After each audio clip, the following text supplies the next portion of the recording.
Assalamualaikum warahmatullahi wabarakatuh. Salam olahraga. Perkenalkan, nama saya Dr. Abdian Aski Sukmana, Magister Olahraga, pengampu mata kuliah olahraga tradisional dengan kode mata kuliah PJS 1021 dengan SKS 2. Saya mengampu di Prodi Penjaskesrek Universitas Nusantara PGRI Kediri. Oke, selamat pagi. Assalamualaikum warahmatullahi wabarakatuh. Waalaikumsalam warahmatullahi wabarakatuh. Sehat semuanya? Alhamdulillah sehat. Hari ini kalau tidak sehat berarti sakit tentunya ya. Jadi kalian yang hadir di sini saya doakan semoga nanti bisa mengikuti perkuliahan dengan baik dan lancar sampai usai. Pada hari ini saya selaku pengampu mata kuliah olahraga tradisional akan menyampaikan mata kuliah olahraga tradisional dengan SKS 2. Ini memiliki kode mata kuliah adalah PJS 1021 pada Prodi Penjaskesrek Universitas Nusantara PGRI Kediri. Pada kesempatan kali ini saya akan menyampaikan beberapa ruang lingkup perkuliahan olahraga tradisional yang mana sudah saya sampaikan di dalam RPS, dan ini saya rangkum ada 5 poin. Yang pertama adalah diharapkan mahasiswa mampu memahami terkait sejarah olahraga tradisional. Kemudian yang kedua, mahasiswa mampu memahami filosofi dan nilai atau value daripada olahraga tradisional itu sendiri. Kemudian yang ketiga adalah mahasiswa mampu memahami dan melaksanakan aturan bermain atau perlombaan olahraga tradisional. Ini yang mungkin nanti paling banyak kita laksanakan melalui praktek di lapangan ya, karena ini adalah bentuk daripada materi teori maupun praktek. Jadi 90% nanti akan dilaksanakan di lapangan. Kemudian yang keempat adalah mahasiswa mampu mengembangkan bentuk olahraga tradisional yang sederhana. Jadi selain Anda memahami terkait olahraga tradisional, diharapkan mahasiswa juga mampu untuk menangkap atau menerima atau mencari atau mengeksplor terkait pengembangan olahraga yang saat ini sedang berlangsung banyak sekali di dunia. Ya, jadi apa yang bisa dilaksanakan dengan pengembangan menggunakan olahraga tradisional. Kemudian yang terakhir adalah harapan saya mahasiswa setelah menerima pembelajaran atau perkuliahan olahraga tradisional, nanti kita akan mengadakan yang namanya sebuah event ya. Jadi event akan kita laksanakan dalam bentuk sederhana. Apakah nanti kita laksanakan bersama-sama mahasiswa antar kelas atau dalam satu kelas, atau kita menggunakan sebuah event yang melibatkan sekolahan di luar kampus kita. Misalkan sekolah dasar, SMP, atau ruang lingkup pelajar.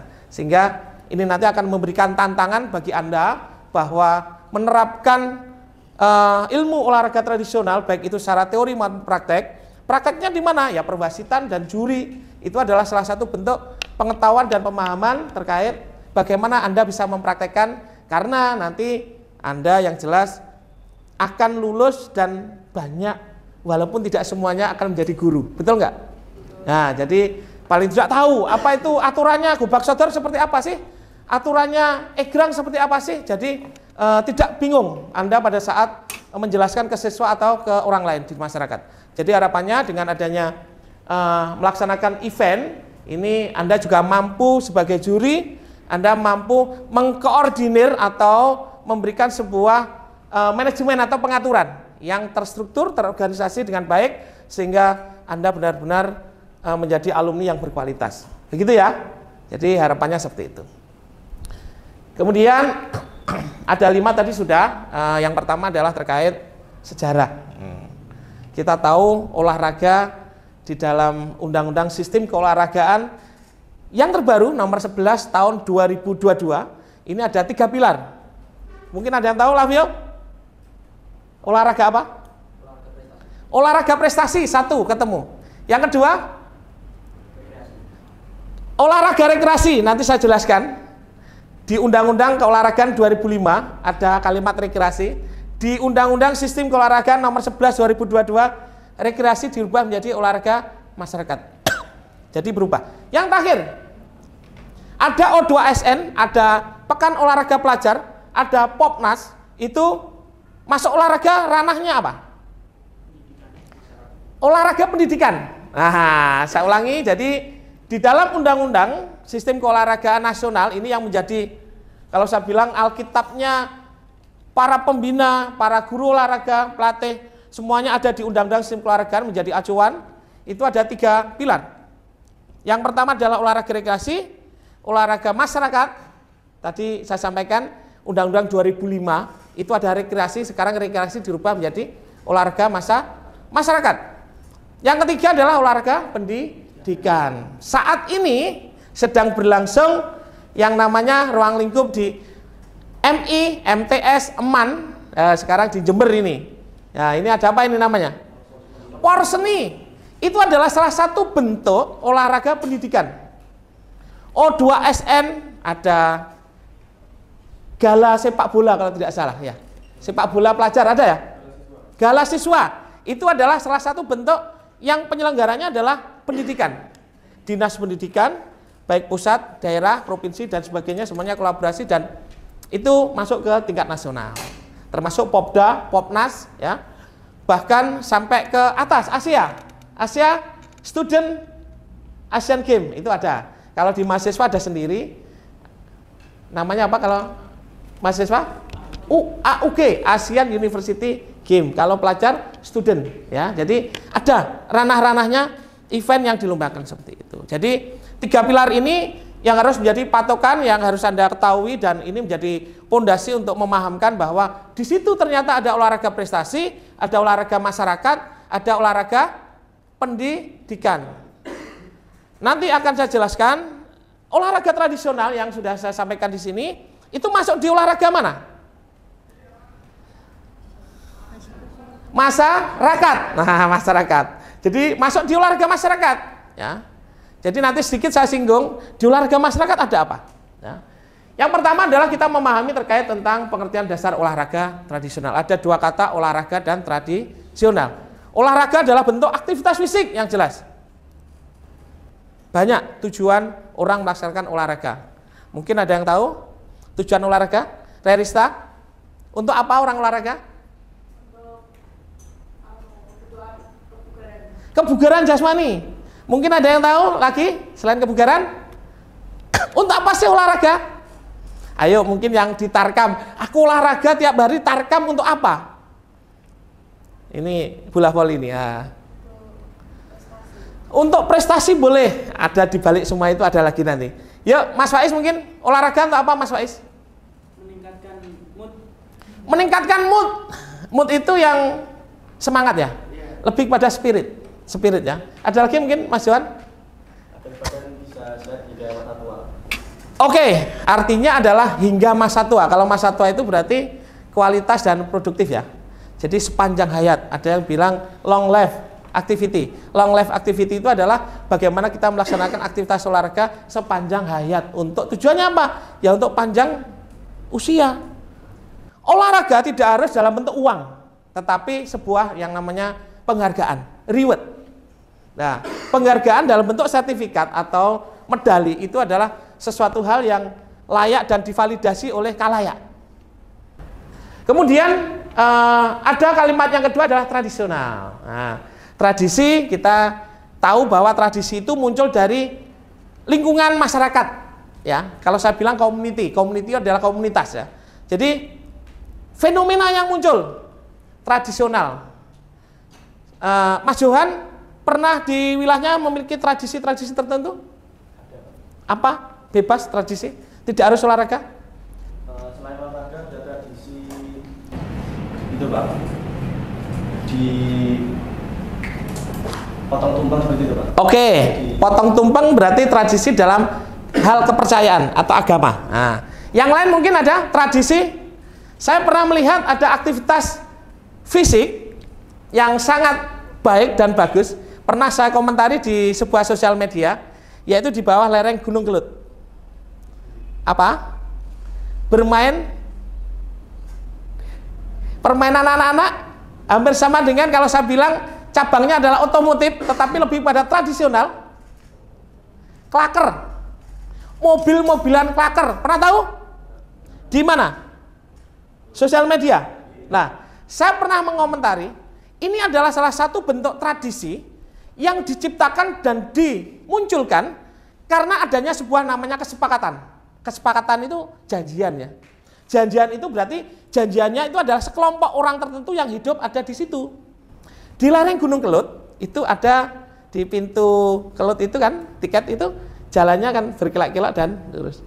Dan itu ada anak yang mencoba atau sekelompok anak menggunakan klaker. Nah ini bentuk olahraga loh ya.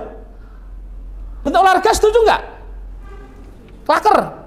Saya pernah mengomentari akan baik dan akan lebih berbudaya kalau ini ada lombanya.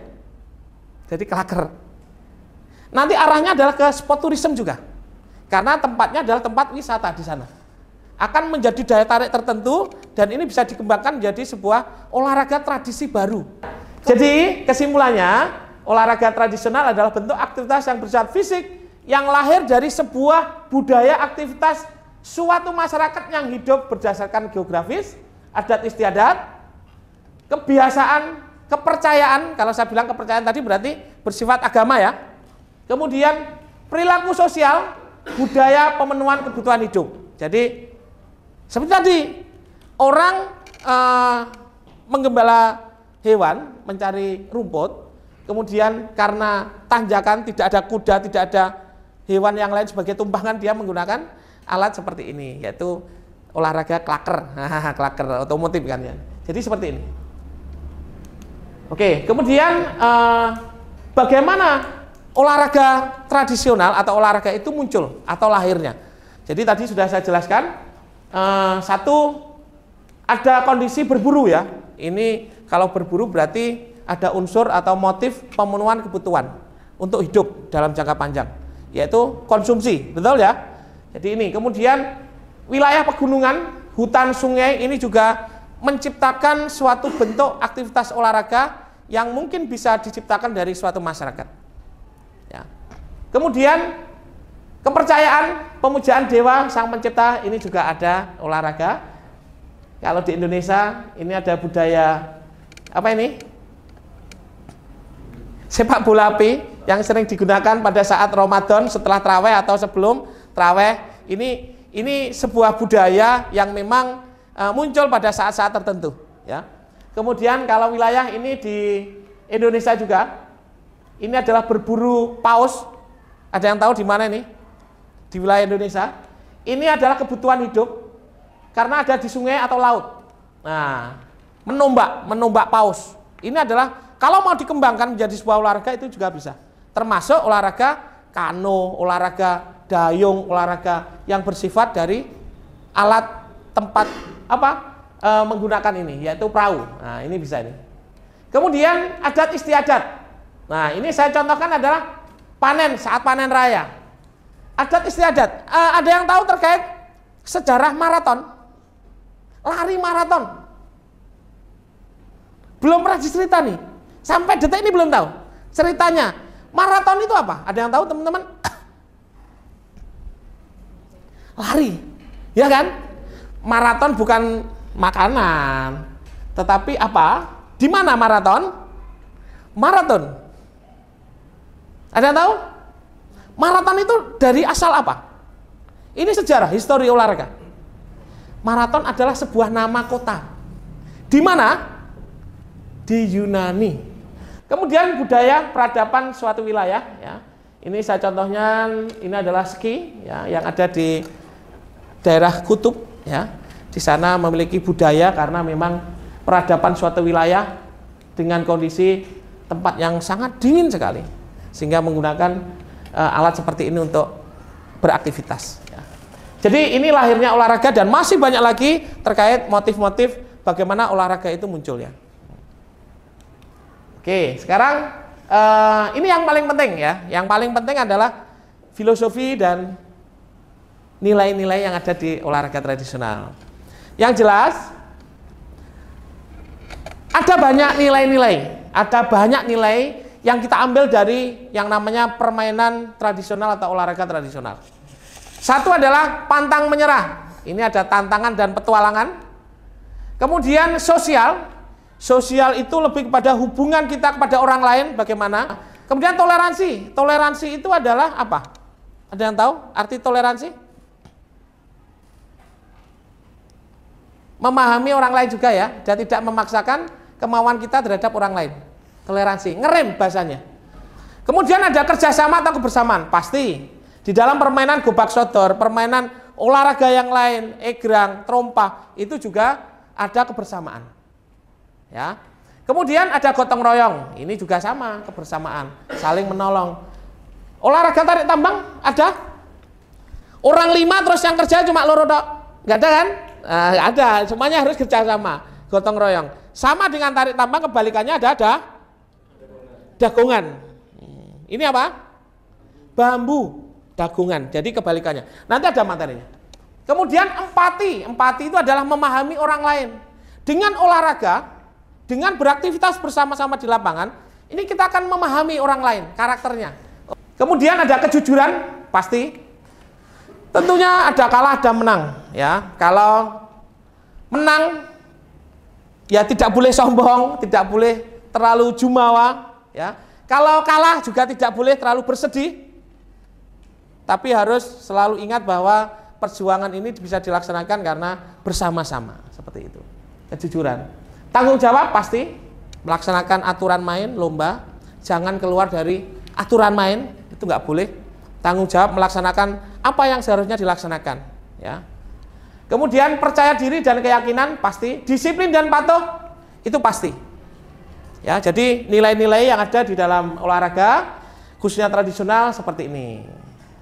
Sekarang ada satu pertanyaan, ini, apa nilai yang ada atau filosofi yang ada pada gobak sodor? Nah, mungkin teman-teman ada yang tahu filosofinya. Gobak sodor itu adalah gerakan menghadang, kemudian ada yang menembus, berlari menembus, ada yang menghadang, menembus.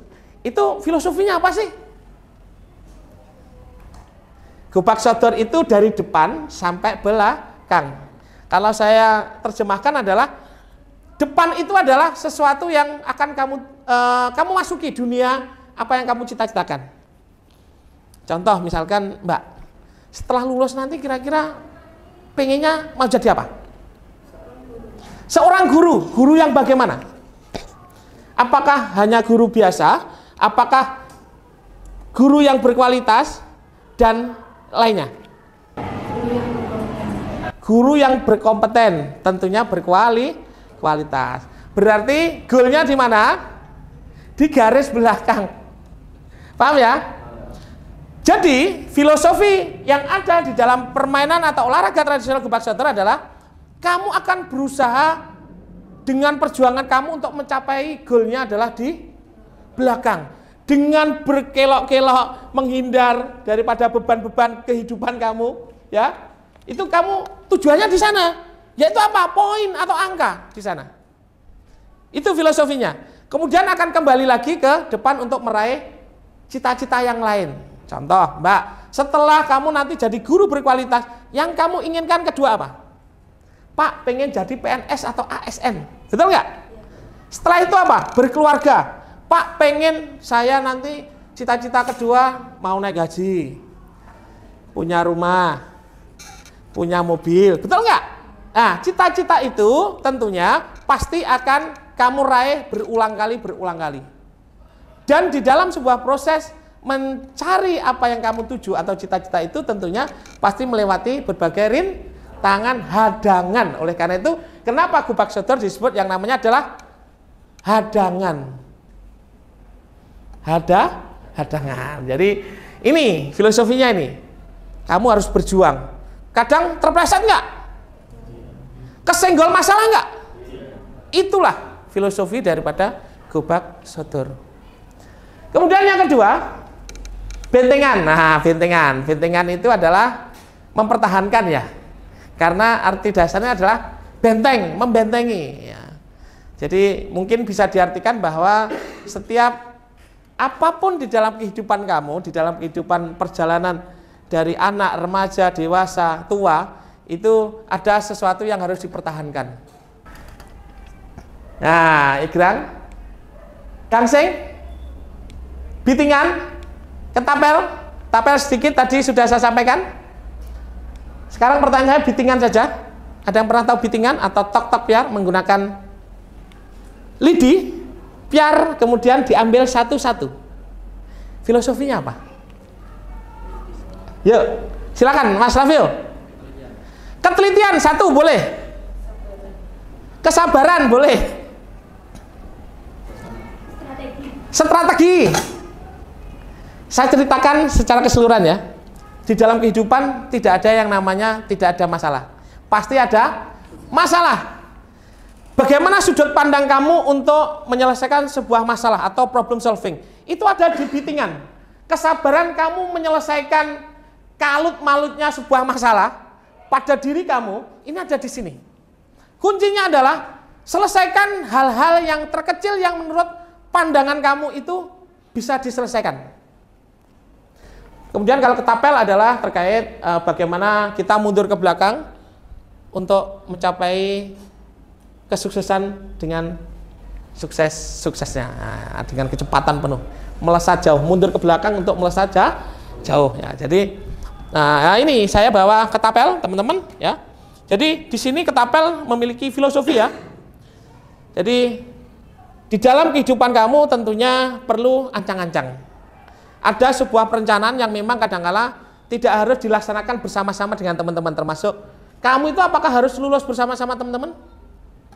Kadang-kala untuk memperoleh kualitas kamu dalam hal kelulusan, kamu harus mundur dulu ke belakang. Ya. Kemudian untuk melesat jauh ke depan.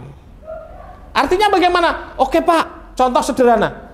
Bolehkah saya menyelesaikan skripsi yang memang prosesnya panjang tapi saya percaya ini adalah kualitas Pak. Karena harus menunggu mungkin validasi dan sebagainya. Insya Allah Pak, nanti saya yakin saya punya cita-cita. Saya mundur tidak apa-apa sedikit, tetapi saya pengen hasil karya saya adalah fenomenal. Dan saya punya cita-cita, saya setelah S1 pengen melanjutkan ke S2. Wah ini, berarti kan mundur ke belakang untuk melesat jauh ke depan. Ada mungkin satu pertanyaan atau dua pertanyaan, saya buka sebelum kita membahas. Yuk silakan, dua pertanyaan. Silakan Aida. Ya, baik. Apakah ada event di Indonesia untuk olahraga tradisional tersebut, Bapak? Oke. Olahraga tradisional, kalau tadi saya bilang ada 3 pilar, olahraga tradisional ini adalah masuk di olahraga masyarakat. Apakah ada event tingkat nasional atau daerah yang melibatkan olahraga tradisional tersebut? Jawabannya adalah ada. Yang pertama adalah Forda. Yang kedua adalah Fornas. Jadi Forda itu adalah festival olahraga masyarakat tingkat daerah, provinsi ya. Kemudian kalau Fornas, festival olahraga masyarakat tingkat nasional. Termasuk di dalamnya adalah olahraga tradisional. Karena olahraga tradisional bagian daripada olahraga masyarakat. Kemudian ada namanya Portrada, Portranas. Portrada itu adalah pekan olahraga tradisional daerah tingkat Jawa Timur contohnya, tingkat Jawa Tengah, Jawa Barat itu ada semuanya. Kemudian tingkat nasionalnya adalah Potratnas, pekan olahraga tradisional tingkat nasional. Jadi ada ini teman-teman. Bahkan tidak hanya nasional, ada yang namanya tingkat dunia, namanya Tavisa. Ya, alhamdulillah termasuk ini adalah bentuk karya yang saya lahirkan, yaitu olahraga tradisional takraw keranjang, dan ini sudah mengikuti salah satu event tingkat internasional namanya Tavisa, The Association for Sport for All, ya, di Ancol tahun 2016.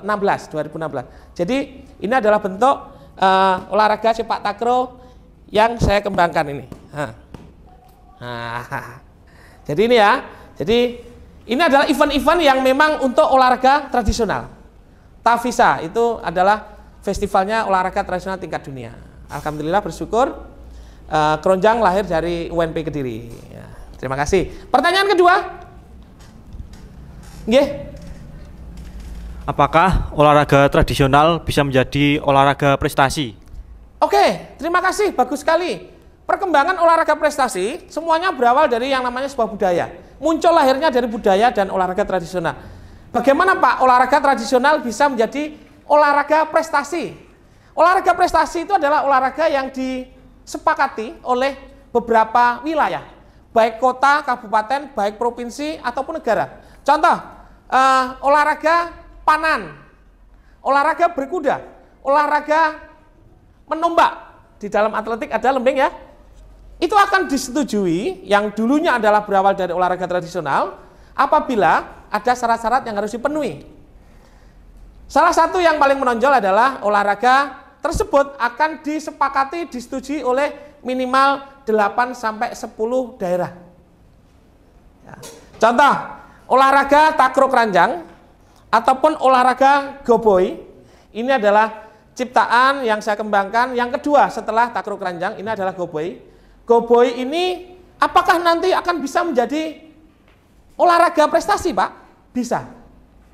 Asalkan, ini sudah saya diskusikan bahwa olahraga goboi paling tidak harus dikenalkan 8 provinsi dan diakui secara hukum melalui notaris, karena untuk membentuk sebuah organisasi yang prestasi harus memiliki payung hukum yang namanya, ini harus ada notarisnya atau Kemenkumham RI. Ya, ada ADART-nya, ada aturan organisasinya dan sebagainya, sehingga ini akan bisa menjadi olahraga prestasi. Harapannya olahraga ini menjadi khasanah daripada olahraga milik Indonesia. Amin ya rabbal alamin ya. Ini adalah goboi ya. Oke, diambil teman. Terakhir ada pertanyaan satu saja sebelum saya tutup. Sambil diskusi, silakan Mas Julan. Baik, izin bertanya Bapak. Dalam zaman sekarang terdapat fenomena Gen Z yang belum mengetahui permainan olahraga tradisional. Bagaimana strategi yang tepat untuk menarik minat olahraga tradisional bagi anak Gen Z, Bapak? Oke, pertanyaan bagus sekali teman-teman ya. Jadi saat ini olahraga tradisional dengan perkembangan digital ini banyak sekali yang anak-anak sekarang tidak mengetahui, padahal manfaat daripada olahraga tradisional itu banyak. Selain fisik, mental, karakter, pembentukan karakter itu juga sangat dibutuhkan di dalam saat ini. Ya, sehingga bagaimana Pak untuk memahamkan atau memberikan pemahaman terkait generasi sekarang terhadap olahraga tradisional? Satu, sering-sering kita mengadakan event olahraga tradisional di tingkat pelajar atau anak-anak. Kemudian yang kedua adalah bisa mengkolaborasikan atau membuat modifikasi-modifikasi yang sederhana. Karena pada saat ini anak-anak tentunya banyak yang tidak mau kegiatan olahraga yang terlalu ribet ya. Kemudian yang ribetnya adalah boleh menggunakan digitalisasi. Bagaimana? Karena saya sampaikan di dalam seminar nasional saya sebagai pemateri di UNJ Jakarta bahwa pertanyaan itu muncul sama. Sekarang banyak anak-anak yang bisa membuat coding permainan digital. Masukkan itu olahraga tradisional apa yang mudah untuk game. Betul nggak? Game. Agar supaya apa? Biar memahamkan, mengetahui tentang filosofinya dan bisa memainkan walaupun dalam bentuk digital. Jadi memasukkan dalam bentuk permainan yang namanya olahraga tradisional.